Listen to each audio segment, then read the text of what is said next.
एक लड़की सुबह सुबह अपने पिता को कॉल करती है और रोते चिल्लाते हुए कहती है कि मुझे अगर जीवित देखना चाहते हो तो मुझे यहाँ से ले जाओ। वो लड़की जो कि अपने उसूलों पर थी, बिल्कुल भी झुकने का नाम नहीं लेती और ससुराल में वो इस तरीके से अपना रौब झाड़ती है अपनी ड्यूटी का। और उसके साथ कुछ ऐसा होता है कि रोते रोते वो अपने पति से बार बार माफी मांगती है और फिर उसका पति उसे अपनाता है। आज की जो कहानी मैं आपके सामने लेकर आई हूँ, ये कहानी है फिरोजाबाद की, जो कि उत्तर प्रदेश में पड़ता है। इस कहानी में आपको महसूस होगा कि लड़कियों को जो घमंड होता है नौकरी का, वो बेहद ही ज़्यादा हो जाता है। घर का एक लड़का अगर नौकरी करता है, तो समझो वो पूरे परिवार का पेट पाल सकता है, लेकिन अब वहीं अगर एक लड़की नौकरी करती है, तो वो सिर्फ़ और सिर्फ़ अपना पेट पालती है, अपनी ख्वाहिशों की ध्यान में रखती है। मैं ऐसा सभी लड़कियों के लिए नहीं कहती, ऐसी लड़कियां भी हैं जो अपने परिवार को बहुत अच्छे से चला रही हैं, एक नहीं दो दो परिवार को संभाल रही हैं। लेकिन ज्यादातर सोच की ऐसी ही लड़कियां हो चुकी हैं, जब खुद कमाने लगती हैं तो वो अपने पति को, अपने ससुराल वालों को और यहाँ तक कि मायके वालों को भी अपनी ठोकर की नौकर रखती हैं। ऐसी ही लड़की की एक कहानी जिसका घमंड चकनाचूर होता है, उसकी मैं आपके सामने लेकर आई हूँ। तो शुरू करते हैं आज की कहानी। नमस्कार, मैं महक चौधरी आज आपके सामने फिर से एक ऐसी कहानी लेकर जिसे आप सुनकर हैरान हो जाओगे। लड़की जिसका नाम रानी होता है, जो कि पढ़ने में बेहद ही होशियार होती है और पढ़ाई के साथ साथ उसे सरकारी नौकरी पाना था। सरकारी नौकरी पाने के लिए वो बहुत मेहनत करती है और वो नौकरी भी पा लेती है। लड़की का जो पिता है वो अपनी बेटी पर बहुत ही गर्व और फक्र महसूस करता है। वो सोचता है कि जैसी मेरी बेटी है, ऐसा शायद इलाके में किसी की बेटी नहीं है। यहाँ पर वो गलत होता है, लेकिन हर किसी पिता को अपनी बेटी पर गर्व करने का हक होता है, वैसा ही वो पिता भी करता है। लड़की थोड़ी मगरूर किस्म की होती है। लड़की जॉब कर रही है। अब परिवार सोचता है कि लड़की बड़ी हो चली है, इसकी शादी कर दी जाए। तभी शाम को जब लड़की अपनी जॉब से आती है तो उसका पिता कहता है कि बेटा, अब शादी कर ली जाए, एक लड़का ढूंढा जाए। लड़की कहती है बाबूजी मुझे शादी नहीं करनी। तो पिता कहता है कि अभी शादी करनी जरूरी है बेटा, समाज में नाम दिखाना होता है, हमारी भी इज्जत है। अगर सारी उम्र तुम्हें यहाँ रखेंगे तो फिर कैसे तुम अपना जीवन में आगे बढ़ पाओगी, तुम्हारा वंश कैसे तुम रहोगी। लोग हमें ताने मारेंगे कि बेटी की शादी नहीं करी जा रही, जवान बेटी घर पर बिठा रखी है। ये सब चीज जब उसे समझाते हैं तो रानी मान जाती है। लेकिन रानी कहती है कि मुझे ऐसा लड़का चाहिए कि जब मैं नौकरी करूं तो मुझे टोके ना, रोके ना, मुझे जिंदगी अपनी मर्जी से जीनी है। अब उसका पिता कहता है ठीक है, ऐसे तो बहुत सारे लड़के मिल जाएंगे, आखिरकार तुम्हारी सरकारी नौकरी जो है। तो पिता अब लड़का ढूंढने लगता है। पिता जो लड़का ढूंढता है वो जमींदार लड़का ढूंढता है, जिसके पास खेत थे, खेतों में काम करने वाले लोग थे, भरा पूरा उसका परिवार था। घर वालों को, जब ससुराल वालों को ये बात बताई जाती है कि लड़की नौकरी करना चाहती है, तो घर वाले राजी हो जाते हैं। सोचते हैं कि कोई बात नहीं, बहू नौकरी करेगी तो कोई दिक्कत नहीं है, पढ़ी लिखी है और करना भी चाहिए। हालांकि उस परिवार में नौकरी की जरूरत नहीं थी, लेकिन फिर भी सोचते हैं कोई बात नहीं, पढ़ी लिखी बहू आएगी तो बच्चे भी पढ़े लिखे रहेंगे, उनको अच्छे मैनर्स मिलेंगे। तो इसी लालच से वो शादी के लिए सब तैयार हो जाते हैं और शादी बड़ी धूमधाम से होती है।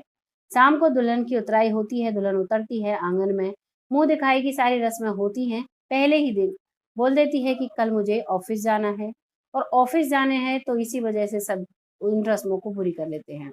रात होती है, सुबह हो जाती है। सुबह होते ही बहू उठती है, नहाती धोती है, अपना खाना बनाती है, लंच पैक कर कर और अपनी ड्यूटी चली जाती है। जैसे ही पूरा परिवार ये सब कुछ देखता है तो बहुत हैरान था कि इसे सुबह उठना, पूजा पाठ करना, बहुत सारी चीजें होती हैं एक नई नवेली दुल्हन के लिए, लेकिन इसने ऐसा कुछ भी नहीं किया। सब परेशान थे, लेकिन फिर भी सब अपने मन को समझाते हैं कि हो सकता है ऑफिस में काम हो और इसकी परवरिश ऐसे ही हुई हो कि इसे मतलब नहीं पता, धीरे धीरे समझ जाएगी। अब ऐसे ही सिलसिला चला। परेशान हो चुके थे ससुराल वाले, क्योंकि वो रोज पे रोज ऐसा ही करती थी। और हद तो तब हो जाती है जब वो वेस्टर्न कपड़े पहनकर ऑफिस जाने लगती है। जैसे ही वो वेस्टर्न कपड़े पहनकर घर से लंच लेकर अपना निकल रही थी और अपना ऑफिस बैग, तभी उसका पति कहता है कि ये तुम क्या कपड़े पहन रही हो, मेरी भी गांव में इज्जत है, हमारे परिवार की इज्जत है, तो तुम ऐसे कपड़े पहन कर जाओगी तो लोग क्या कहेंगे, लोग मुझ पर थू थू करेंगे कि इसकी बहू कैसी है, इसकी पत्नी कैसी है। तभी वो झिल्लाती है और कहती है चाहे कोई कुछ भी कहे, तुम लोग तो गंवार हो, तुम्हें क्या सेंस रहने की, कैसे पढ़े लिखे समाज में रहा जाता है, इस तरीके से वो अपने पति को डांट लगाती है और ऑफिस के लिए चली जाती है। ऑफिस जाती है, फिर भी वो अपने आप को रोक जाते हैं। सोचते हैं, जो सास-ससुर हैं वो सोचते हैं कि बेटे का घर बिगड़ जाएगा, और बेटा जो है वो ये सोचता है कि अगर ये चली जाएगी तो हमारी गाँव में तू-तू रहेगी, कैसा बहू को घर से निकाल दिया, ये वो बहुत सारी बातें बन जाती हैं। अब इस बात को भी वो धीरे-धीरे ऐसे ही खींचते हैं, लेकिन हद तब होती है जब वो अब छोटी-छोटी बातों पर अपनी सास से लड़ाई करती है, ससुर से लड़ाई करती है, और हर चीज़ में जब भी वो किसी चीज़ में रोक-टोक करते हैं, तो हर चीज़ में उनके अपोज़िट चलती है। और एक दिन बातों ही बातों में लड़ाई इतनी बढ़ जाती है कि वो लड़की अब इस बात को नहीं समझती है। क्योंकि अब वो जब ड्यूटी से आती है, तो वो अक्सर लेट आती है। रात के 11 बजे तक वो आती है। इस बात पर पति ऐतराज़ दिखाता है, सास-ससुर भी ऐतराज़ दिखाते हैं और कहते हैं कि बेटा ज़माना खराब है, तुम रात में बाहर लेट तक मत रहा करो, टाइम से घर आ जाया करो। इस बात पर उसे इतना गुस्सा आता है कि वो अपने पिता को रात को ही फ़ोन मिला देती है कि अगर मुझे जीवित देखना चाहते हो, तो मुझे यहाँ से लेकर जाओ। पिता आता है, पिता दोनों पक्षों की बात सुनता है। पिता को समझ आता है कि हमारी बेटी की ही गलती है, लेकिन काफ़ी समझाने के बाद भी उनकी बेटी रानी जो है नहीं मानती है। और जब वो नहीं मानती है, तो वो मजबूरन उसे अपने घर ले जाते हैं। अब रानी अपने घर जा चुकी थी, घर से वो अपनी ड्यूटी जाती, वैसा ही यहाँ पर भी उसका माहौल बन जाता है। रात के लेट-लेट तक वो ऑफ़िस से घर आया करती। ऑफ़िस से घर आती, पार्टी-वार्टी किया करती, दोस्तों के साथ घूमा-फिरा करती। लड़की दोस्त थी उसकी, चरित्र से वो बिल्कुल ही ठीक थी, लेकिन वो मगरूर और पैसे के घमंड में रहने वाली थी। यहाँ पर जब ये सिलसिला चलता है, तो एक दिन उसे 4 मनचले रास्ते में छेड़ते हैं, और छेड़ते हैं, उनका विरोध करती है। जब विरोध करती है, तो 4 लड़के इकट्ठे थे, गाड़ी उनके पास थी, तो वो उस गाड़ी को रोकते हैं और उस लड़की का हाथ पकड़ लेते हैं। जैसे ही उसका हाथ पकड़ते हैं, तो लड़की जमा कर एक चाँटा उनको मारती है, तभी चारों उस पर टूट पड़ते हैं और उसका गुरूर तोड़ने के लिए उसके सारे कपड़े फाड़ देते हैं इधर-उधर से। रात के अंधेरे में वो घर आती है, रोती हुई, डरती हुई, और आते ही अपने कमरे में चली जाती है। कमरे में जाकर कपड़े बदल कर रोती-रोती सो जाती है। सुबह होती है, सुबह वो सोचती है कि आज ऑफ़िस नहीं जाऊँगी, आज उन लोगों को ऐसे नहीं छोड़ूँगी। उनके खिलाफ मामला दर्ज कराने के लिए वहाँ के पुलिस स्टेशन वो जाती है। जैसे ही पुलिस स्टेशन जाती है और वहाँ पर जो दरोगा है उसकी नज़र उस पर पड़ती है, तो दरोगा उसका फ़ायदा उठाने का सोचता है, क्योंकि वो जान रहा था कि ये अकेली है, इसके आगे-पीछे कोई भी नहीं है, जो ये अकेली पुलिस स्टेशन आई है। दिखने में बेहद ही सुंदर थी। अब वो कहता है कि आज तो मेरे पास काम बहुत है, तुम शाम को आना और मैं शाम को तुम्हारी रिपोर्ट लिखूँगा। उस समय रानी वहाँ से वापस आ जाती है और आने के बाद फिर शाम तक वो ऑफ़िस नहीं जाती है। शाम को फिर से वो दरोगा के पास जाती है और दरोगा को अपनी सारी बातें बताती है कि मैं ऑफ़िस से रात के 11 बजे आ रही थी, तो 4 लड़कों ने मेरे साथ बदतमीज़ी की, मेरे कपड़े फाड़ दिए। जैसे-जैसे वो बातें बता रही थी, दरोगा ऐसे लग रहा था मानो वो कुछ नहीं सुन रहा हो, वो सिर्फ़ और सिर्फ़ उस लड़की को देखे जा रहा हो। यहाँ पर वो लड़की समझ जाती है कि ये दरोगा क्या करने की कोशिश कर रहा है। दरोगा बार-बार में उठ के जो सोफ़े पर वह बैठे हुए थे, उस लड़की के पास बैठता जा रहा था और कुछ इस तरीके से टच कर रहा था जो बैड टच बोलते हैं। वो लड़की समझ जाती है और वो लड़की वहाँ से उठकर अपने आप को बचाती हुई भाग जाती है। बाहर जो लोग बैठे हुए थे, वो देखते हैं लड़की भाग कर गई है, लेकिन वो नहीं समझ पाते हैं अंदर क्या हुआ होगा, और उस समय वो बात आई गई हो जाती है। लेकिन लड़की जब अपने घर जाती है, तो इस बात को ठान लेती है कि मुझे अब इस दरोगा को भी नहीं छोड़ना है। और दूसरा दिन होता है, फिर से तैयार होती है, आज फिर से ऑफ़िस नहीं जाती है और फिर से तैयार होकर अब बस लेती है। बस में बैठकर वो जा रही थी सीधी एसपी साहब को मिलने। अब जो एक भी सीट खाली नहीं थी, जो एक सीट खाली थी, उस पर एक व्यक्ति बैठा हुआ था, जिसने मुँह पर रुमाल डाला हुआ था। अब वो उसके बगल में जाकर बैठ जाती है। उसकी आँखें थोड़ी नम थी, घबराई हुई थी, क्योंकि उसने अपने पिता को भी ये बातें नहीं बताई थी। अब वो सोच रही थी कैसे कहना है, क्या पता वो व्यक्ति ऐसा ना निकले जो एसपी साहब है, वो ऐसे ना निकले जैसा दरोगा निकला।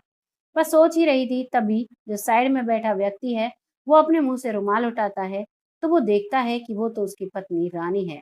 तभी कहता है जो विवेक है कि तुम यहाँ कैसे? क्या हुआ रानी? तुम्हारी ऐसी सूरत कैसे बनी हुई है? क्योंकि वो उसका पति था, उसे पहचान जाता है। रानी उसको देखकर अपनी आँखों में और भी आँसू ले आती है और उससे कहती है, "कोई बात नहीं, मैं तो किसी काम से जा रही हूँ, लेकिन तुम यहाँ कैसे?" तभी वो कहता है कि मैं भी किसी काम से जा रहा हूँ, लेकिन तुम्हारे चेहरे पर अब वो खिलखिलाहट नहीं है। क्या तुम्हारे साथ कुछ गलत बात है या कुछ गलत हुआ है? तभी वो सारी बात अपने पति को बता देती है। वो कहती है, मैं गलत थी, मैं तुम्हारे घर में नहीं रही। एक अकेली महिला के लिए समाज में सर्वाइव करना बहुत बुरा होता है, बहुत गलत होता है। अगर पति साथ में होता है तो उसकी तरफ कोई भी गलत नज़र नहीं उठती है, लेकिन आज मैंने तुम्हारा साया छोड़ दिया और मैं अकेली पड़ गई हूँ। मैं जहाँ भी जाती हूँ, वहीं मुझे लोग गलत नज़र से देखते हैं। अब मैं एसपी साहब के पास जा रही हूँ इन सब की रिपोर्ट लिखाने के लिए। तभी वो कहता है कि मैं अपना काम बाद में करूँगा, मैं तुम्हारे साथ चलूँगा। वो मना करती है, रानी कहती है कि नहीं, तुम्हारा काम बिगड़ जाएगा और मेरा तुम्हारा तो तलाक हो चुका है, अब तुम क्या मेरे साथ रहोगे? मैंने अपने पैरों पर खुद से कुल्हाड़ी मार ली है, मैंने खुद से अपने जीवन को बर्बाद किया है। लेकिन विवेक कहता है, नहीं, एसपी साहब के यहाँ तुम्हारे साथ मैं चलूँगा। और वो दोनों एसपी साहब के यहाँ जाते हैं। एसपी साहब बहुत ही भले इंसान थे। वो उसकी रिपोर्ट को लिखते हैं और तुरंत एक्शन लेते हैं और उस दरोगा के खिलाफ सस्पेंशन ऑर्डर टाइप करवा कर उसे भेज देते हैं, एक मेल करते हैं, एक हार्ड कॉपी भेजते हैं और अब उस लड़की को न्याय मिल जाता है। अब जब घर की तरफ जाने लगता है विवेक, तो वहाँ पर जो लड़की है रानी, वो अपने पति के पाँव पकड़ लेती है और कहती है, मुझे माफ़ कर दो, मुझसे बहुत बड़ी गलती हुई, आगे से ऐसी गलती नहीं होगी, मुझे माफ़ कर दो। जैसे ही वो कहता है, ठीक है, मैंने तो तुम्हें माफ़ कर दिया, लेकिन अब क्या हो सकता है? तभी रानी कहती है, नहीं, मुझे तुम्हारे साथ चलना है। और जब साथ चलने की बात आती है तो विवेक कहता है कि मैं तुम्हें ऐसे साथ नहीं ले जा सकता। मैं माता-पिता को कॉल कर कर पूछता हूँ, अगर वो कहते हैं तो मैं तुम्हें ज़रूर साथ ले चलूँगा। विवेक अपने घर पर कॉल करता है, अपने पापा को कॉल लगाता है, तो पापा कहते हैं, क्या हुआ बेटा? हो गया तुम्हारा काम? तभी वो बताता है कि वो काम तो अभी नहीं हुआ, लेकिन आपकी बहू है, रास्ते में मिली थी, कुछ काम से जा रही थी। वो कहती है, मैं घर चलना चाहती हूँ, मुझे तो मेरा तुम्हारे बिन मेरे मेरे परिवार के बिन मन नहीं लगता है। तभी सास भी सुन रही थी, फ़ोन स्पीकर पर था, दोनों कहते हैं, "कोई बात नहीं बेटा, बहू घर आना चाहती है तो बिल्कुल लेकर आओ।" और वो उसे लेकर आता है। आने के बाद सभी उसका बहुत अच्छे से स्वागत करते हैं और बहुत अच्छे से अब घर का वो सारा काम करती है और कहती है कि अगर तुम चाहो तो मैं नौकरी छोड़ सकती हूँ। मैं घर स ही पूजा-पाठ सब कुछ घर का करूँगी, मुझे नौकरी नहीं करनी। अब यहाँ पर जो विवेक है वो मान जाता है और बहुत राज़ी-खुशी वो अपने घर में रहते हैं और उसकी खुली छूट कर दी जाती है कि अगर तुम्हें नौकरी करना है तो तुम कर सकती हो, घर के काम के साथ-साथ भी तुम नौकरी कर सकती हो, अगर नहीं करना तो तुम छोड़ सकती हो। ये थी कहानी रानी की, जिसको बहुत घमंड था अपनी नौकरी पर, लेकिन उसको जीवन का सारा सार समझ में आ जाता है। आपको कैसी लगी? कमेंट सेक्शन में ज़रूर बताना। बहुत जल्द फिर से आती हूँ ऐसी एक कहानी के साथ, तब तक के लिए जय हिंद, जय भारत।